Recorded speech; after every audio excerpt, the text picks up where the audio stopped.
And this is Bloomberg Technology. Coming up in the next hour, we are still learning new details of Russia's massive campaign to spread misinformation and influence the 2016 election. Now we are learning that Instagram may have been their biggest weapon. Plus, Uber's growth may be slowing, but its food delivery business is on fire. We'll talk to the head of Uber Everything, that is, all the businesses beyond ride-hailing. Apple versus Qualcomm, we will hear from the lead attorney for the manufacturers that make the iPhone and are seeking at least $9 billion in damages from the chipmaker. But first, to our top story. A new report commissioned by the U.S. Senate Intelligence Committee has revealed that Russians' influence in the 2016 election was far more massive than previously understood. The biggest bombshell is the role Instagram played, and it was much bigger than its parent company Facebook, Twitter, and Google. Joining us now, Renee DeRester, Director of Research at the cybersecurity firm New Knowledge, who helped write this Senate report, and Bloomberg Sarah Friar, who covers Facebook with me here in the studio. So, Renee, first of all, just tell us how much more massive than we have originally known was the influence of the Russian in the U.S. elections. I think what we saw from the data set provided to the Senate was that this was a long-running, multi-year influence operation that really wasn't specifically focused on politics. It was focused on developing relationships with Americans, sometimes in groups, meaning establishing pages and establishing Instagram accounts and establishing kind of communities where people clustered, and then sometimes very much more directly, like recruiting activists, infiltrating protest movements, creating hotlines for people who were embarrassed about certain facets of their lives. So it was really a much more broad-based scope than just some memes on social networks.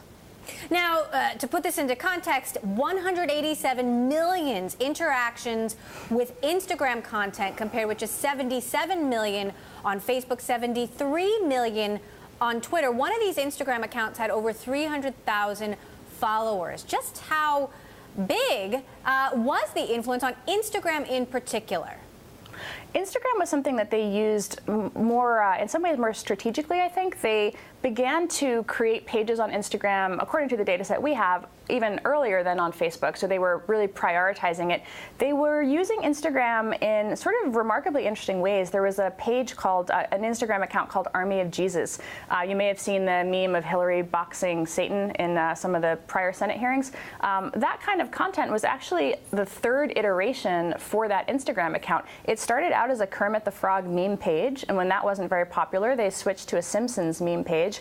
And then about 900 posts in, they, found Jesus, and it became a religious Army of Jesus focused page. So they were really in there probably testing their metrics, looking at their engagement and deciding how to direct these accounts. I think it was very much more on a per post basis. I think Instagram gave them more in the way of likes. It's a little bit difficult to make a direct apples to apples comparison, because on Facebook you can share and go viral, and on Instagram it's more about kind of building up your audience and trying to use hashtags to cross-pollinate your content with others. It's just a different platform. So, Sarah, what do you think is the biggest takeaway here? Well, I think it's that the Russian campaign was run like a very professional branding or marketing campaign where you get deep into a community and build an affinity. So on Instagram in particular, we saw a black activism account that was incredibly popular. We saw a feminism account that was incredibly popular.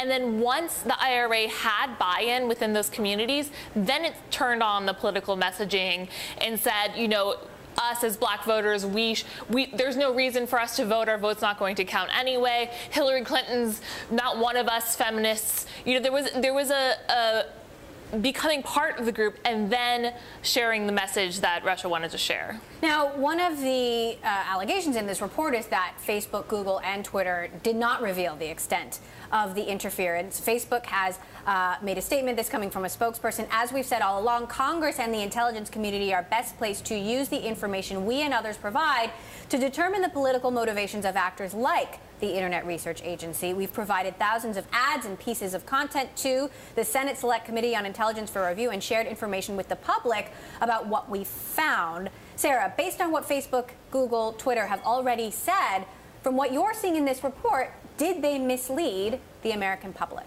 I just got a statement from Rep. Adam Schiff saying that Facebook, Google, Twitter made their job a lot harder than it should have been, that they were dragging their feet on giving the data, and that they were unwilling to do the kind of in-depth analysis that Renee's team was able to do with this report. And so, I think that the consequences of this are pretty dire, because these companies are facing the prospect of regulation in the future, and if they can't show that they can police themselves, that increases the argument to have Congress make them. Renee, are there specific instances where you believe, or you can point out, where Mark Zuckerberg, Sheryl Sandberg, Jack Dorsey, Sundar Pichai misled Congress in their testimony?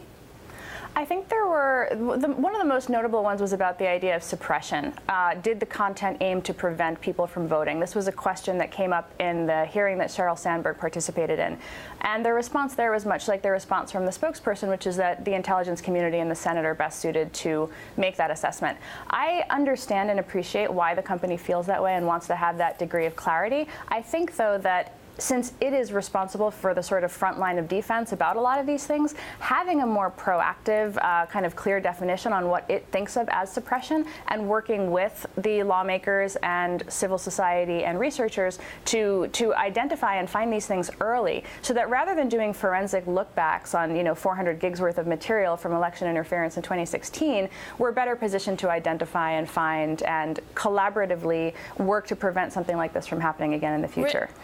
Renee, do you feel that the companies are now being forthcoming, that they've learned their lesson, or is this still a problem for the future? Are you still finding it difficult to get the data you need to do this kind of analysis? For 2018, we worked together very collaboratively. I think civil society, research, and the companies really came together and did a material, a very solid job identifying, detecting, disclosing. Facebook was remarkably forthcoming when things were found on its platform in 2018. So steps are really, things are moving in the right direction. I do feel that that they deserve some commendation for that. Is it perfect? No. And I think that one thing that the public has to understand as well is the idea that this is going to happen almost as a chronic condition at this point. The Internet Research Agency, as we found out through some of the indictments from Eastern District Court, increased their budget after 2016. So they thought that what happened was a success. As in light of that, they've kind of telegraphed that they're going to keep doing this. So we really have to work together to try to find it earlier so that we're not doing these lookbacks in the future. So, Renee, do you believe that there's more that they still don't know? I think so, yes. I think that it's going to be ongoing. I think that we find new pages, we find stale accounts, we find dormant accounts that appear to have been created around the same time as some of the other accounts. It's really hard to attribute. So right now what we're trying to do is come up with frameworks where when researchers find this stuff, we can go back to the platforms and say, hey, you should have a look at this. Because each side has an incomplete picture. Researchers can see what's on the platforms, and we can see cross-platform manipulation. The platforms have insight into the metadata, how the accounts were created, anomalies, things that they're linked with that just don't make sense. And then the intelligence community has an idea of targeting, meaning what foreign services are going to go after, why they might pick certain topics. And that's where really putting these three pieces of the puzzle together is just critical. Now, the companies have talked a lot about the progress that they are making, the investments they are making to make sure this doesn't happen again. But, they've also said to a certain extent this is already happening again. U.S. officials have revealed that this is happening again. Do you think that this can happen to the same extent in the 2020 elections? Will the Russian attackers, if you will, just develop new tactics that these companies will not be able to catch? I hope that we'll be able to catch them. I do think that they'll develop new tactics. We already see a decrease in things like using ads. 2018, that was not really a strategy, but at the same time, they may be laying the groundwork for laundering ads through LLCs that are cleared to advertise on Facebook. There is much more infiltration into communities than we previously knew about. So looking at to what extent do the people who were contacted and did develop one-on-one relationships know who they were dealing with, or are they still engaging in some way with accounts? These are things that the platforms have much more visibility into than we do. I think there are if you think about it from almost like a cybersecurity problem, nobody thinks that the patch that they get for their operating system is going to be the last one. There's always going to be some new vulnerability. There'll be a new feature, there'll be a new platform, there'll be a new technology, and then bad actors will go out and they will try to find a way to exploit it. And it's up to, to those of us on the other side to try to prevent them from doing it. All right, Renee DiResta, who helped write this report to the Senate Intelligence Committee with new knowledge. Thank you so much, Renee, for stopping by. And Sarah Fryer, I know you'll continue to cover all of this for us. Well, Google will invest more than $1 billion to expand its presence in New York City. The company will move into new buildings in Manhattan over the next 3 years. The move could allow Google to more than double its staff in New York, which currently stands at 7,000 people. Coming up, Uber's future may rest on its ambitions beyond ride-hailing. We'll talk to the executive running its growing food delivery service and more next. This is Bloomberg.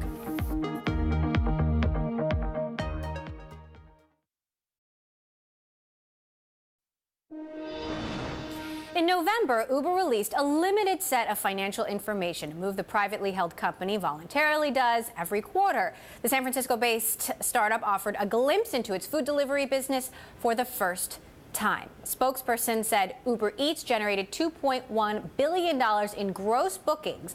That represents 17% of Uber's $12.7 billion in gross bookings overall. That's quarter. The emergence of Uber Eats as a promising new business has been good news just as the company prepares to go public. CEO Dara Khosrowshahi was asked about it at the Wall Street Journal's Tech D Live conference earlier this year. Lots of companies at our scale would kill for 41% growth, right? It's a law of large numbers at some point, and then we've got businesses like Eats that are growing at 150+%. So we have a mix of businesses, and there are some businesses that are naturally going to mature as they scale. But as they are scaling, actually, the contribution margin, we've demonstrated in some markets that contribution margin is positive.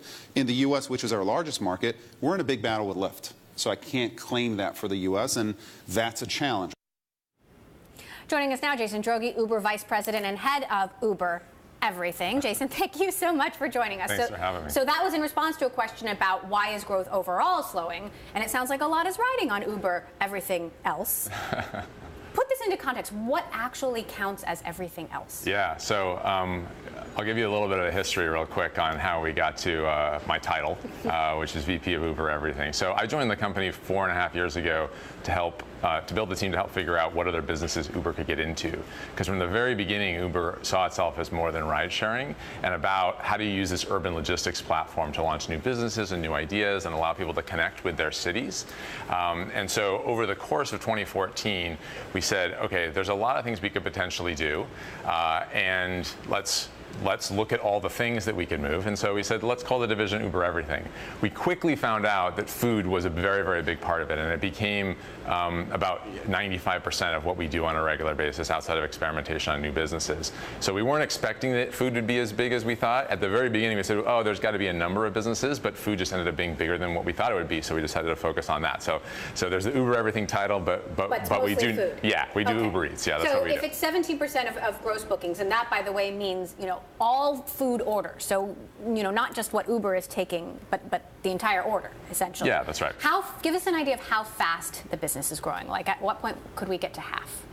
Hard to say when we would get to half. I mean, just to give you some perspective on the business. Possibility? We don't. It's so hard for me to speculate, and the reason why is we just hit our 3-year anniversary about a week ago, and so we launched the business in December 9th of 2015. It's been 3 years, $2.1 billion in bookings last year, so it's grown much faster than what we thought it was going to grow. Even the company is surprised. Dara was pleasantly surprised, but it's hard to say. I mean, I think our approach has always been, if we focus on the customer and we focus on restaurants and we focus on the markets and what people want out of the business, then it'll end up being what it is. And it's a bigger business than we thought it was going to be, and I think it'll continue to surprise us. So are there any anecdotes you can share with me that would demonstrate just how fast it's growing. Yeah, absolutely. So year one, December of 2015, we launched our first city, Toronto. A year later, we were in 50 markets. So a city for us, Bay Area would be one city, it'd be a market. A year after that, we were in 200 markets, and now we're in 360 markets across 36 countries. And so that $2.1 billion run rate that you mentioned, obviously happened in under 3 years, and our Q4 number will be an increase to even that.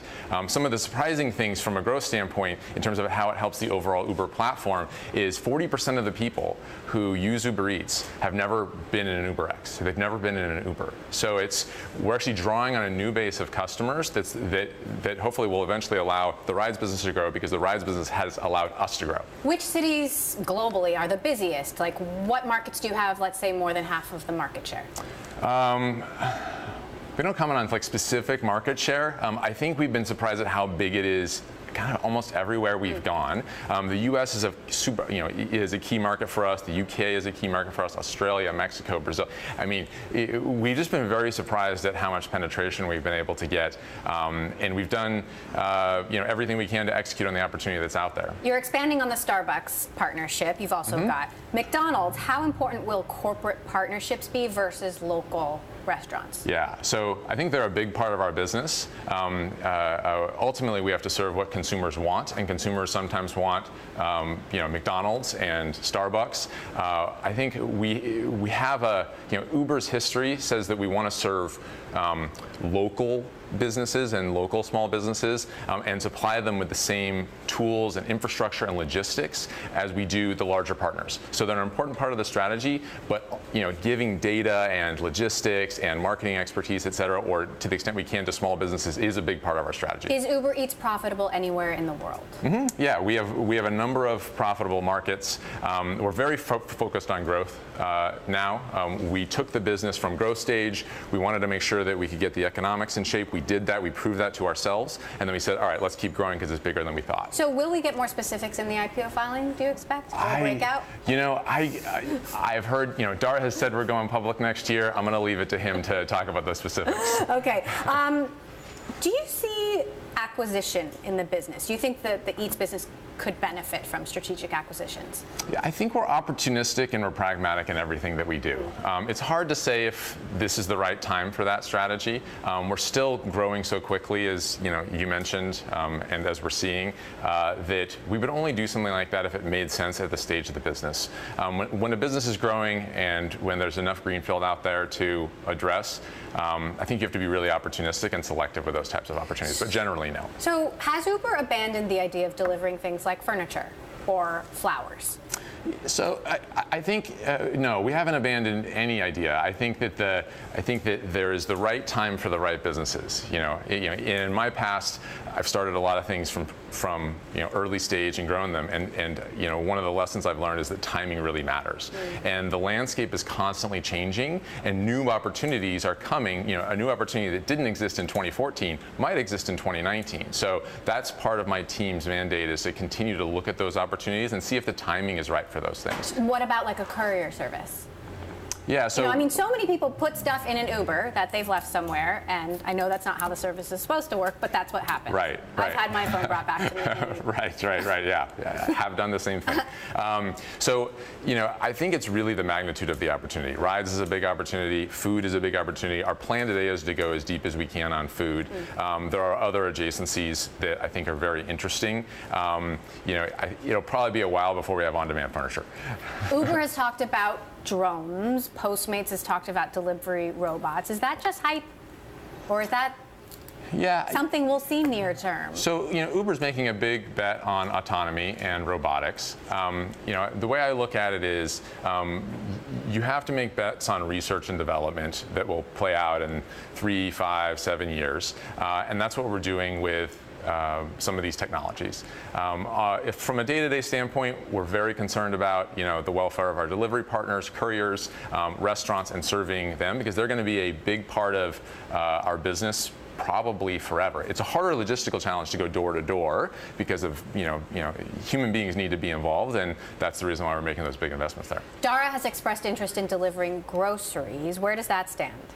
So yeah, grocery is one of the adjacencies. I think part of that comment, we are staffing up a team in Toronto to actually address that opportunity.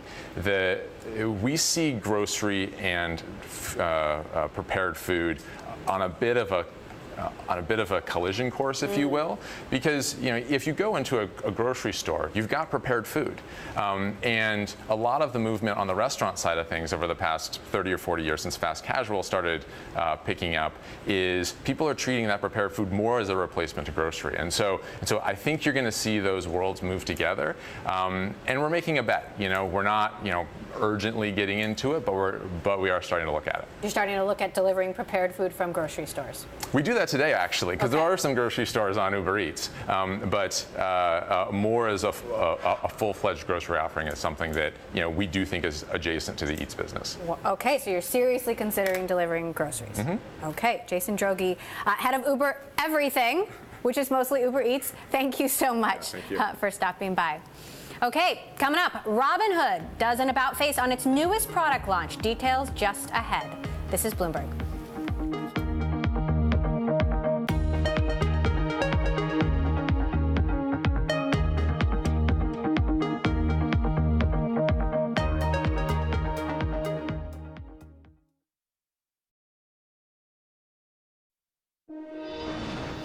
After a backlash around the marketing of its newest product, Robinhood Financial has rebranded the service it had previously billed as Robinhood Checking and Savings. Yes, this is the service we told you about just last week. Initially rolled out with comparisons to traditional bank accounts, but offering a sky-high 3% interest rate, the company scrubbed the page from its website, deleted tweets about the launch, and issued a blog post explaining the change.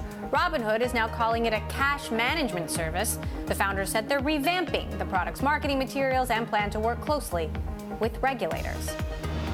Baiju is an Indian education startup which more than doubled its valuation to $3.6 billion after a funding round led by Naspers Ventures and the Canada Pension Plan Investment Board. The company raised $540 million, which will be used to fuel an expansion into English-speaking countries. Its existing backers include the Chan Zuckerberg Initiative, as well as Tencent Holdings and Sequoia Capital. And finally, Colin Kroll, the co-founder and chief executive officer of the HQ Trivia quiz app, has died. Kroll, who also was a co-founder of Vine, had been named CEO of HQ in September. The New York City Police Department said Kroll was found unconscious and unresponsive early Sunday morning, but says a medical examiner has yet to determine the cause of death. He was 34 years old.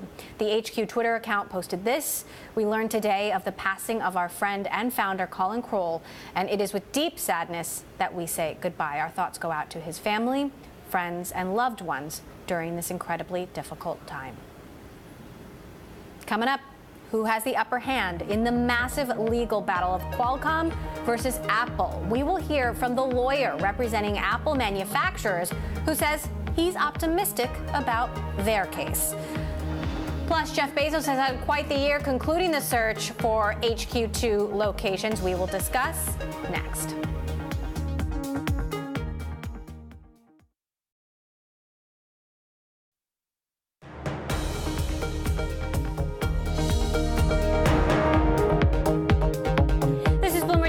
I'm Emily Chang in San Francisco.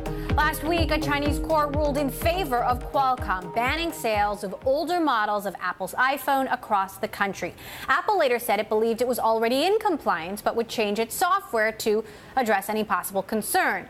It is just another twist in a global patent showdown between Apple and Qualcomm that's also impacting the contract manufacturers that assemble Apple products.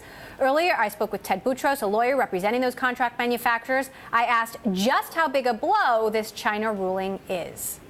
It's not a blow at all. It really is part of Qualcomm's distraction technique. They went in secret and got an order. My clients, the companies that build the iPhones and iPads, didn't even know about it. But it turns out it's an order that relates to software. It doesn't have anything to do with the cellular technology that's at issue in the lawsuits that we have against Qualcomm for my clients, where we're seeking about $9 billion in damages. And from what Apple has been saying, they have an easy software workaround, but Qualcomm has been engaging in all sorts of distraction techniques meant to take people's attention away from the fact that they're facing 3 big lawsuits here in the United States that challenge their business model to the core. And Qualcomm isn't happy with Apple's response that they will design around some of these patent issues. Qualcomm's general counsel telling us they are legally obligated to immediately cease sales, offers for sale, and importation of the devices identified in the orders, and to prove compliance in court. You're representing the manufacturers. What happens at factories if Apple cannot sell its most popular devices on the Chinese market? I just don't think that's going to even come close to happening. And again, Qualcomm is just exaggerating in a way that's really deceptive to the investing public. Their CEO has been saying there's a settlement that's on the horizon, which is just false. It's the kind of thing the SEC looks into when companies make these sorts of statements. That order isn't going to affect manufacturing, the contract manufacturers that I represent. But again, Qualcomm is just trying to take away from the fact that the United States government is taking them to trial on January 4, arguing and claiming that their business model, which is a monopolistic practice and excessive pricing and abuse of the law, must stop. So that's what they're trying to pull everyone's attention away from. That's what this is all about. And the patent that they're claiming in China isn't even something that they created. It's something they bought. And again, it has nothing to do with the legal hurdles that they face here in the United States. So what would it take for all sides to get serious about a settlement? Well, what Qualcomm would have to do is cease its illegal practices. What happened is Qualcomm took a lead in early cellular technology, and it obtained a monopoly, and then it used that monopoly power to basically tax innovation, to add a double price, something that no manufacturer or no company could ever get away with when they sell chips to product manufacturers. And Qualcomm needs to stop that. It needs to compensate my clients, the contract manufacturers, for the injury and harm. And one of the reasons I wanted to talk to you today is that this case has been talked about as Apple versus Qualcomm, but it's really a lot more than that. It's my clients, the builders of the devices. It's the United States government. It's regulatory authorities around the world. China, Europe, Korea have found this conduct to be illegal, imposed over $3.5 billion in fines. So Qualcomm needs to cease its illegal activity to treat competitors fairly and to treat consumers fairly, because the bottom line is its behavior is injuring consumers in the United States and around the world. Now, when this set of legal disputes kicked off, the relationship between China and the United States was very different. What is the impact of the trade war and of geopolitics here? Well, I'm just a lawyer. I'm just a country lawyer, so I don't want to get too far out on a limb on geopolitics. But what I can tell you is that when a company like Qualcomm goes to China and seeks an order that's clearly inappropriate and doing it in a way that is really meant to have an effect on U.S. proceedings, it's not good for trade. It's not good for consumers. It's not good for competition. They really need to stop that behavior and face the music as to their business model, and that will, I think, be good for everyone. And I think we need to have open trade, fair markets. The kind of behavior that Qualcomm's engaging in, China already found that it was punishable and imposed, I think, nearly $1 billion fine in U.S. dollars. So they need to stop acting in anti-competitive ways. That will be good for trade around the world. Gibson, Dunn, and Crutcher partner Ted Boutros there, who is representing the contract manufacturers that assemble Apple products. Here joining us for more reaction to the ongoing global legal battle between Apple and Qualcomm, Crawford Del Prete, Chief Operating Officer at IDC Research. So, Crawford, what do you make of Boutros' remarks there? Well, I think, Emily, what you're seeing is that there's a huge drive here to try and sort of hit back and kind of respond that Apple is trying to argue their case that what Qualcomm has done is extreme, and that that this is a field where there needs to be equal access to technology, and that that China consumers shouldn't necessarily suffer as a result of this case, and that Apple has their innovations, but Qualcomm wants to protect theirs as well, and that's kind of the argument that he's making, is that there's an opportunity here for the consumer to lose, and I think that's the case he's making, that that's exactly what Apple doesn't want to happen. So what Apple wants to happen would completely upend Qualcomm's entire business model. I mean, is that even possible? Yeah, I mean, I think that's kind of the point that he's making, is that that's not really likely. Well, he's actually making the case that could happen. I think that in the aggregate, the consumer in China, people don't want that consumer to lose, and the Chinese government certainly doesn't want that to happen. And from Qualcomm's standpoint, they don't want that to happen. So I think that overall, we're probably looking at a protracted legal battle where we reach some kind of a settlement, because, in fact, Qualcomm has invested dramatically, and Qualcomm has invested significantly in a fair amount of innovation that they want to protect. And upending that entire business model just doesn't seem likely from my vantage point. Well, and it's also about the law, right? Isn't Qualcomm and the patents that they have racked up protected by law? Yeah, they are protected by law, and the case is, to what extent can Qualcomm protect those patents around the world? And Qualcomm wants to do that very, very aggressively. And this is now where we're getting to the points I was making about kind of who loses in this argument. Does Apple end up throttling data speeds as a result of this to kind of get around the patents? Is that a win for the consumer? But you got to believe that Qualcomm is going to try everything they can do to protect those patents that they have, as you say, racked up, or that they've accumulated. And oh, by the way, that they're now starting to use to innovate and disrupt multiple markets and start participating to a larger degree in other markets, not the least of which are other connected devices, all the way up to these always connected PCs. So Qualcomm is innovating in new areas and using this technology to drive new areas of growth for the company. So they're going to work really, really hard, because, as you say, this ultimately comes down to the viability of the company. Meantime, I want to ask you about Huawei, which is another company that's been racking up patents related to 5G, and yet we've been covering the arrest of the CFO. We've been covering the security concerns around Huawei, not just in the United States, but also in Europe, where Huawei is now running into some walls. How do you think Huawei's fate plays out here? Yeah, so this is a really, really tough one for Huawei. From an overall standpoint, they have done an amazing job in markets around the world. They're now one of the leading Android smartphone manufacturers. They are not a knockoff supplier. They are a supplier of premium phones. At the same time, their 5G technology, the allegations are that there may be backdoors to their technology, and they've kind of avoided some of the major mature markets around the world because they haven't been able to do business in those markets, not the least of which being the United States. So now what they're going to see is that there's going to be, because again, this 5G rollout is a connected rollout where the world is going to be delivering these advanced services.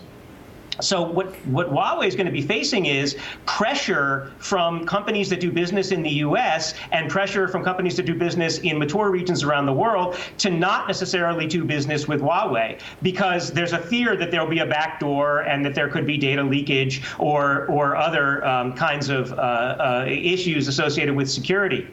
Huawei's got to be transparent. They've got to go into this with an open dialogue if they're going to make progress, because there are companies who are happy to supply this technology, not the least of which would be Ericsson or Nokia in terms of infrastructure technology.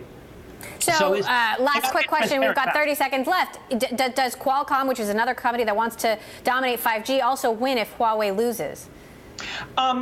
So in a way, if Huawei has to kind of slide back, then yeah, I mean that does potentially open up some opportunity for Qualcomm. But remember, in the case of Huawei, they have other options, particularly on the handset side, because they have their HiSilicon division where they can do their own innovation as well. And again, if they get transparent, probably can drive a dialogue across the world that there are these backdoors. Okay, Crawford Del Pret, IDC. Lots of twists and turns we'll continue to follow. Thank you so much, Crawford, as always, for stopping by. Coming up, we are going to look back on Amazon in 2018, talking about from everything from HQ2 to its continued push into the smart home. That's next. This is Bloomberg.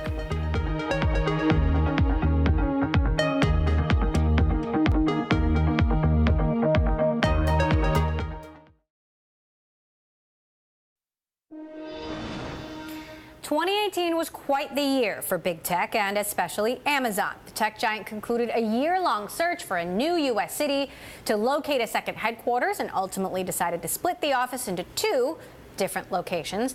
After intense pressure, Amazon also raised its minimum hourly wage to $15 an hour. The company added its Alexa feature to almost everything, including microwaves, and the headlines don't stop there. So here to unpack the year that was for Amazon, JumpShot CEO Darren Baker, also with us, Bloomberg Opinions, Shira Ovide. So Darren, I want to start with the business and just how many points Amazon clocked on the competition this year. Yeah, look, Amazon's still the 10,000-pound gorilla in the online travel space. I think our data shows. But is it 20,000 pounds now? Well, so I think that's the story, right? Is that they are 15 times as many online transactions on Amazon than its nearest competitor, Walmart. But there are signs that it's slowing.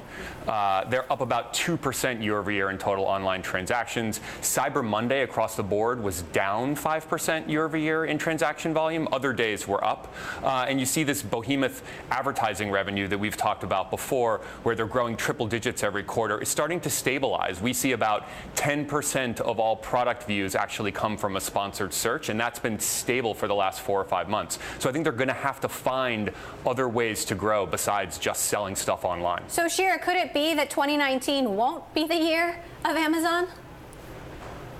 It's a difficult thing to predict because it does feel like a lot of the winds are blowing at Amazon's back in terms of the percentage of all kinds of retail activity that is shifting still from the physical world to online. So that's mostly a benefit to Amazon. But look, the revenue growth does seem to be slowing for Amazon. It doesn't seem like the company is losing market share yet, but there are all these empowered competitors, including Walmart, including Kroger and Target and some of the other grocery or retail big box stores. And it's the tale of online is not an Amazon-only story anymore, the way that it might have been before this year. Amazon is investing more now, Darren, in brick and mortar retail. These Amazon Go stores, they aim to have more than 3,000 of them by 2021. The Amazon 4-star stores, but reviews of that store have been mixed. Is this an area where Amazon can succeed? Yeah, I think it's an area where they have to succeed, and I think the way that they can do that is by experimenting heavily, right? So Amazon buys Whole Foods, that's the big bang. How they integrate discounts into Whole Foods from their Prime membership, how they integrate Alexa to connect the physical world and the digital world, I think those are all really big stories to watch for Amazon in 2019. Shira, talk to us about the response to Amazon's brick and mortar push. Some of these stores, we see them in New York. Are they working? It's a little bit hard to know, right? Because I think at least the most visible of the Amazon retail experiments retail efforts are experiments. So the Go stores, that's been a little bit of a tiptoe, testing some interesting technology, but it's still early. The bookstores, the physical bookstores that Amazon has, to me, are a little bit of a puzzle. I'm not sure what they're doing there. And obviously the Whole Foods acquisition was, at least to me, a sign that Amazon realizes the entire retail world is not going to be online only, and it needs to have a physical footprint. One thing I'm watching is where else does Amazon go in terms of physical stores? Do they think about apparel or appliances or some of these other areas in which Amazon reportedly has interest in opening brick and mortar stores? when it comes to Alexa, and Amazon is outfitting appliances like microwaves with Alexa, how much bigger, Darren, do you think Alexa as a platform can be? And then subsequently, how much more business will that drive for the company? If there was a story to watch in 2019 for Amazon, I think that would be it. Our data at JumpShot shows that from Thanksgiving until yesterday, the top 4 of the top 5 selling products on Amazon were Alexa-enabled products. The only one that could get in there was Michelle Obama's new book. Everything else was Alexa-related. So I think if they can start to integrate that into more and more of what consumers are using to shop and find products online, that's a massive opportunity for them. And yet, Shira, we continue to hear this theme, and it is getting louder about workplace conditions. Obviously, they raised the minimum wage, but you've got a lot of people in New York who are not happy about HQ2 coming to their city. You've got pushes to unionize at some of these warehouses. How is that going to impact the company over the next, 12 months? I think those whole issues around the working conditions and pay and whether Amazon is a force for good in the job sector, that to me is one of the big wild cards for this company that I wonder if Amazon was caught off guard by some of the backlash that we saw to HQ2, which came all of a sudden largely because it conducted this high-profile year-long search for what it billed as a second headquarters, and it turned out to be not so much an HQ2, but sort of this splitting the baby solution of making 2 expanded campuses in Northern Virginia and New York. And that, I think, crystallized some of the backlash that Amazon has faced. And look, this is a company that now has almost 600,000 employees worldwide. It is an enormous employer, and like Walmart before it, there are a lot of open questions about whether that large of a workforce, are they really good jobs? All right, so 600,000 reasons to continue to focus on these issues. Bloomberg Opinion, Shira Ovide, JumpShot CEO Darren Baker, thank you so much for stopping by. Still ahead, rowdy and destructive protests have shaken the confidence of French shoppers. But it all means Amazon is yet again winning new business. We will discuss next. This is Bloomberg.